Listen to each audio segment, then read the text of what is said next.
एक ओंकार सतगुर प्रसाद। तनासरी महला नौवा। काहे रे बन खोजन जाई, सर्ब निवासी सदा लिपा तो ही संग समाई। काहे रे बन खोजन जाई, सर्ब निवासी सदा लेपा तो ही संग समाई। रहाओ पुहप मध ज्यों बास बसत है, मुकर माहे जैसे छाई। तैसे ही हर बसे निरंतर, कट ही को जो पाई। बाहर भीतर को जानो, एह गुर ज्ञान बताई। जन नानक बिन आपा चीनै, मिटै न भ्रम की काई। बाहर भीतर को जानो, एह गुर ज्ञान बताई। जन नानक बिन आपा चीनै, मिटै न भ्रम की काई।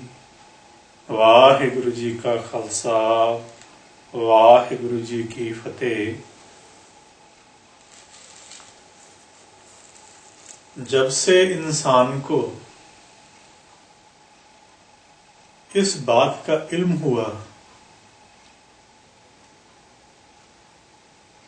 कि इस सृष्टि का सृजनहार, इस सृष्टि को बनाने वाला परमात्मा है, तब से उसने परमात्मा के बारे में और से और जानने की कोशिश की है।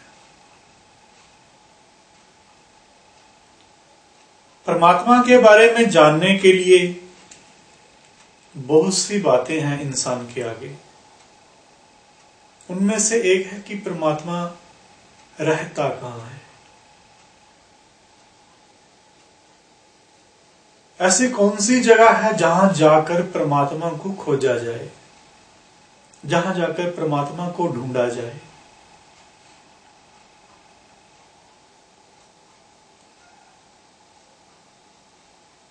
आमतौर पर देखने में आता है, इतिहास में भी पढ़ा है और आजकल भी देखते हैं कि परमात्मा या प्रभु या ईश्वर, जो भी इसको नाम दें, उसकी खोज में लोग किसी उजाड़ में, किसी पहाड़ में या किसी जंगल में चले जाते हैं। जब हम देखते हैं लोगों को जंगलों की तरफ जाते हुए, उजाड़ों की ओर जाते हुए, पहाड़ों पर जाते हुए, उस परमात्मा की खोज में, तो मन में यह प्रश्न उठता है कि क्या परमात्मा जंगल में है, उजाड़ में है, पहाड़ में है? और अगर परमात्मा पहाड़ में नहीं है, उजाड़ में नहीं है, जंगल में नहीं है, तो फिर कहां है? वो पहाड़ में जा रहे हैं खोजने के लिए, उजाड़ में या जंगल में। यदि वो वहां है तो क्या यहां नहीं है? ऐसे कई प्रश्न मन में आते हैं। श्री गुरु तेग बहादुर साहब जी महाराज का ये शब्द इसी विषय पर हमें ज्ञान की रोशनी देता है। रहाओ की पंक्तियों में गुरु महाराज कहते हैं, काहे रे बन खोजन जाई। ब्रज भाषा में ये शब्द है। काहे का अर्थ है किस लिए, किस कारण, किस वजह से। वन जंगल को कहते हैं, खोजन खोजने के लिए, ढूंढने के लिए। जाई का अर्थ है तू जाता है। तो किस लिए जंगल में परमात्मा को खोजने के लिए जाता है?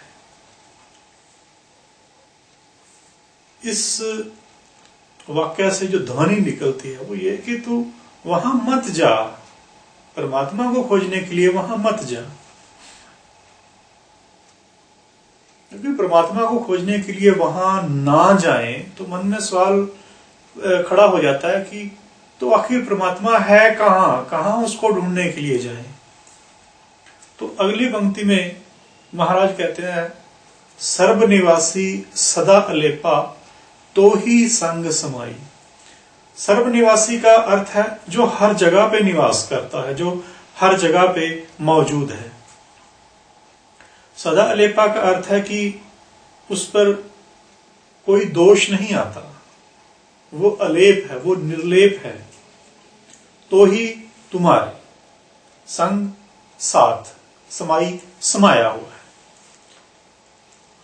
तो पंक्ति का पूरा भाव यह हुआ कि हर जगह पे निवास करने वाला किंतु फिर भी निर्लेप रहने वाला परमात्मा तुम्हारे ही अंदर, तुम्हारे ही साथ समाया हुआ है। सर्वनिवासी कहकर गुरु महाराज ने यह स्पष्ट कर दिया कि कोई ऐसी जगह नहीं जहां पे परमात्मा नहीं रह रहा। वो हर जगह पर निवास करता है, सर्वत्र निवास करता है, इसलिए उसको सर्वनिवासी कहा गया है। ऐसा नहीं कि परमात्मा किसी एक स्थान विशेष में रिहाइश रखता है, वो किसी एक खास जगह पे निवास कर रहा है। ऐसा नहीं कि वो सातवें आकाश पे रहता है, ऐसा नहीं कि वो किसी खास शहर में रहता है, ऐसा नहीं कि वो किसी खास इमारत में रहता है। वो हर जगह पे रहता है, लेकिन इसके बावजूद वो अलेप है, निर्लेप है। वो तुम्हारे भीतर ही समाया हुआ है। सर्वनिवासी है तो तुम्हारे भीतर भी है, तुम्हारे बाहर भी है, तुम्हारे भीतर भी है। अगर वो तुम्हारे भीतर है तो तुम बाहर जंगलों में उसे खोजने के लिए क्यों जा रहे हो, उसे ढूंढने के लिए जंगलों में क्यों प्रस्थान किया कर रहे हो? ऐसा विचार श्री गुरु ग्रंथ साहब में ही शेख फरीद साहब ने भी दिया है। वो कहते हैं, फरीदा जंगल जंगल क्या भावे वण कंडा मोड़े, वसी रब हियाली है जंगल क्या ढूंढे। तुम जंगल जंगल क्या भटकते फिरते हो, अपने पैरों तले कांटे मसलते हो। वो भगवान, वो अल्लाह तुम्हारे ही हृदय में बस रहा है, तुम जंगल में उसे क्या ढूंढ रहे हो। ये फरीद साहब के वचन है।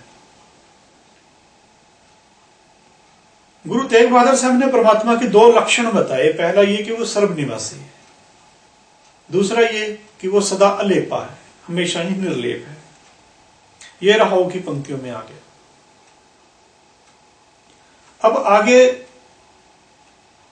वो दो दृष्टांत देते हैं, उदाहरण, एक तो सर्वनिवासी होने का और एक सदा अलेपा होने का। महाराज कहते हैं, पुहप मध ज्यों बास बसत है, मुकर माहे जैसे छाई, तैसे ही हर बसे निरंतर, कट ही खोजो पाई। पुहप हिंदी और संस्कृत का लफ्ज है पुष्प, उसका प्राकृत में आकर रूप बन गया पुहप। इसका अर्थ है फूल।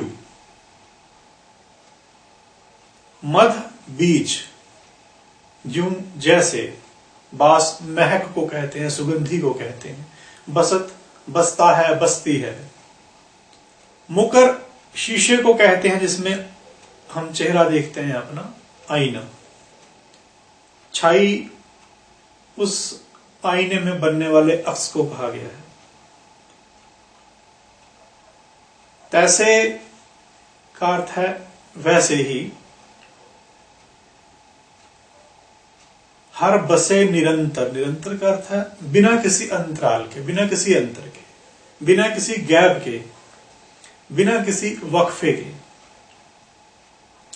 कट ही खोजो पाई, कट घट मटके को बोलते हैं, और गुरबाणी में वो शरीर के लिए, हृदय के लिए और अंतःकरण के लिए बहुत प्रयोग किया गया है।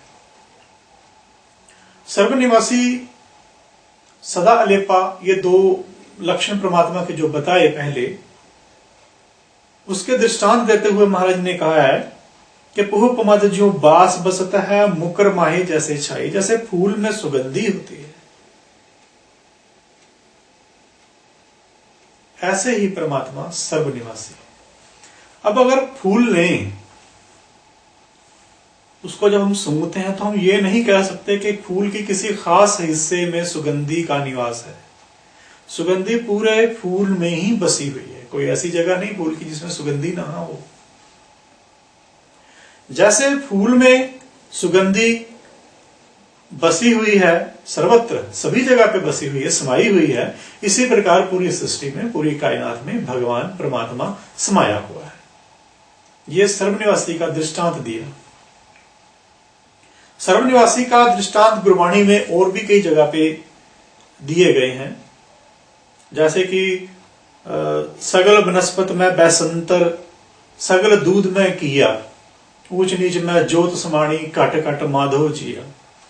जैसे सारी वनस्पति में अग्नि समाई हुई, आग समाई हुई है, वो दिखाई नहीं देती। अगर कोई संयम से दो लकड़ियों को रगड़े तो उसमें से आग प्रकट हो जाती है। इसी प्रकार दूध में घी समाया हुआ है। जब हम दूध को देखते हैं तो हमें घी दिखाई नहीं पड़ता, लेकिन अगर संयम से दूध से दही बनाया जाए, दही से माखन और माखन से घी, तो हमें घी दिखता है, घी मिल जाता है। इसी प्रकार परमात्मा है जो अपनी सृष्टि में, अपनी रचना में समाया हुआ है। इस शब्द में सर्वनिवासी का दृष्टांत दिया फूल के साथ, जैसे फूल में सुगंधी समाई हुई। लेकिन दृष्टांत का हमेशा एक ही अंग लिया जाता है। अगर दूसरा अंग लिया जाए दृष्टांत का तो भ्रम पैदा हो जाता है, गलतफहमी पैदा हो जाती है। फूल में सुगंधी के दृष्टांत से कोई ये अर्थ ना ले ले कि जैसे फूल में सुगंधी समाई हुई है ऐसे ही परमात्मा समाया हुआ है सारी सृष्टि में, लेकिन फूल के खत्म होने के साथ ही, फूल के नष्ट होने के साथ ही सुगंधी भी खत्म हो जाती है, तो क्या परमात्मा भी खत्म हो जाता है? नहीं। इसलिए सर्वनिवासी के साथ उसको सदा अलेपा कहा, और सदा अलेपा का दृष्टांत देते हुए कहा मुकर माहे जैसे छाई। जैसे आईने में हमारा अक्स पड़ता है। अब आईना और आईने का अक्स और हम आईने के सामने जो खड़े हैं, ये तीन चीजें हैं। आईना अगर टूट जाए, आईने के दो हिस्से हो जाएं, तो आईने दोनों हिस्सों में, दोनों टुकड़ों में दो अक्स दिखते हैं, हर एक टुकड़े में एक अक्स दिखता है। हम तो एक हैं, लेकिन हमारे अक्स दो दिख रहे हैं। आईने के 10 टुकड़े हो जाएं तो हर एक टुकड़े में एक एक अक्स दिखता है, यानी 10 अक्स दिखाई पड़ते हैं, 10 छाइयां दिखाई पड़ती हैं। लेकिन हम फिर एक हैं, हम 10 नहीं हैं, दिखने में वो 10 लग रहे हैं। आईने पे धूल जम जाए तो अक्स साफ दिखाई नहीं देता, धुंधला दिखाई देता है। इसका मतलब ये नहीं कि हम धुंधले हो गए, अक्स धुंधला है। यानी अक्स जो पड़ रहा है आईने में, उस पे अगर कोई दोष आ रहा है धुंधलेपन का, धूल का या उसके टुकड़े होने का, वो दोष हमें नहीं, हम उससे निर्लेप हैं। ऐसे ही प्रभु है। प्रभु बेशक अपनी कायनात में, अपनी सृष्टि में, अपनी रचना में समाया हुआ है, लेकिन उसकी रचना में अगर कोई दोष आता है तो वो परमात्मा उससे निर्लेप रहता है। जैसे परमात्मा सूर्य में भी है, अगर पृथ्वी में भी है, हमारे अंदर भी है, बाहर भी है, तो सूरज में भी है। अब सूरज में गर्मी है, बहुत ज्यादा गर्मी, बहुत ज्यादा तपिश, तो इसका यह अर्थ नहीं कि परमात्मा क्योंकि सूरज में है और सूरज में बहुत ज्यादा तपिश है तो परमात्मा में भी बहुत ज्यादा तपिश होगी, ऐसा नहीं है। या बर्फानी जगह पे जहां बहुत ज्यादा बर्फ हो, वहां भी परमात्मा है, तो हम कहें कि क्योंकि वहां पे बर्फ है और बर्फ में बहुत ज्यादा ठंडक होती है तो परमात्मा में भी बर्फ जैसी ठंडक है, नहीं, ऐसा नहीं। या अगर हम ये कहें कि परमात्मा व्यक्ति के भीतर है, किसी इंसान के भीतर है, वो इंसान अगर बीमार पड़ जाए तो परमात्मा भी बीमार हो जाए, ऐसा नहीं। वो इंसान अगर मृत्यु को प्राप्त हो जाए, वो इंसान अगर मर जाए तो परमात्मा भी मर जाएगा, या परमात्मा का वो हिस्सा जो इंसान के भीतर है वो मर जाएगा। नहीं, ऐसा नहीं है। परमात्मा हर जगह पे मौजूद होकर भी, हर जगह समाया हुआ होकर भी निर्लेप है, अलेप है। जैसे पुष्प में, फूल में सुगंधी और आईने में अक्स है, तैसे ही हर बसे निरंतर कटही खोजो पाई। तैसे ही, बिल्कुल उसी प्रकार ही परमात्मा निरंतर, बिना अंतर के, बिना अंतराल के हर जगह पे मौजूद है। घट ही खोजो भाई, हे मेरे भाई, उसको अपने ही भीतर खोजो, उसको अपने भीतर ही ढूंढो। आखिर की जो पंक्तियां हैं उनमें कहते हैं, बाहर भीतर एको जानो, एह गुर ज्ञान बताई, जन नानक बिन आपा चीनै, मिटै न भ्रम की काई। अपने से बाहर, अपने हृदय से, अपने अंतःकरण से, अपने शरीर से बाहर और अपने शरीर के अंदर उस एक परमात्मा को जानो। ये जान लो कि बाहर भी और भीतर भी वही एक परमात्मा निवास करता है। यह गुरु ज्ञान बताई, गुरु के ज्ञान ने ये बता दिया है कि परमात्मा बाहर भी भीतर भी निवास कर रहा है। जन नानक बिन आपा चीनै, मिटै न भ्रम की काई। चीनै का मतलब है बिना पहचाने, बिना जाने। काई जो पानी के ऊपर हरे रंग की मैल सी जम जाती है, अगर वो पूरी पानी की सतह पे मैल जमा हो जाए तो पानी दिखाई नहीं पड़ता, वो काई ही दिखाई पड़ती है। या बहुत थोड़ा सा पानी दिखाई पड़ता है और बाकी काई दिखाई पड़ती है। अगर उस काई को हटा दिया जाए तो पानी दिखता है, उस काई को दूर कर दिया जाए तो नीचे निर्मल पानी दिखता है, साफ पानी दिखता है।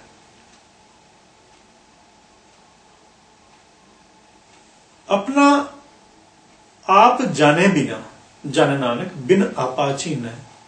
अपना आप जाने बिना, या जाने बिना कि हमारे भीतर ही परमात्मा का निवास है, ये जो भ्रम की काई हम पे चढ़ी हुई है, ये मिटती नहीं, ये दूर नहीं होती।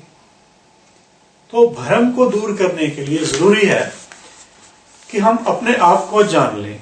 अपने आप को जानना क्या है? अपने आप को जानना यह है कि परमात्मा सर्वनिवासी होने की वजह से हमारे भीतर भी निवास कर रहा है। अगर हमने ये जान लिया कि परमात्मा हमारे भीतर निवास कर रहा है, तो स्वयं ही, खुद ब खुद ही हमें ये पता चल जाएगा कि अपने अंदर, अपने भीतर बस रहे परमात्मा को खोजने के लिए किसी जंगल में जाने की जरूरत नहीं। वो परमात्मा किसी दूर जगह पे निवास नहीं कर रहा, वो किसी सातवें आकाश पे निवास नहीं कर रहा। वो सर्वत्र मौजूद होने की वजह से हमें हर जगह पे प्राप्त है, हमें हर जगह पे उसकी मौजूदगी दिखाई पड़ेगी, महसूस होगी। तो गुरु महाराज ने, सतगुरु श्री गुरु तेग बहादुर साहब महाराज ने हमको ये ज्ञान करवा दिया कि परमात्मा को ढूंढने के लिए कहीं और जाने की जरूरत नहीं। सर्वनिवासी होने की वजह से परमात्मा हमारे भीतर ही निवास कर रहा है, और उसको पाने के लिए हमें अपने आप की ही तलाश करनी है, ऐसा गुरु का ज्ञान है। इतनी विचार कबूल करना। वाहिगुरु जी का खालसा, वाहिगुरु जी की फतेह।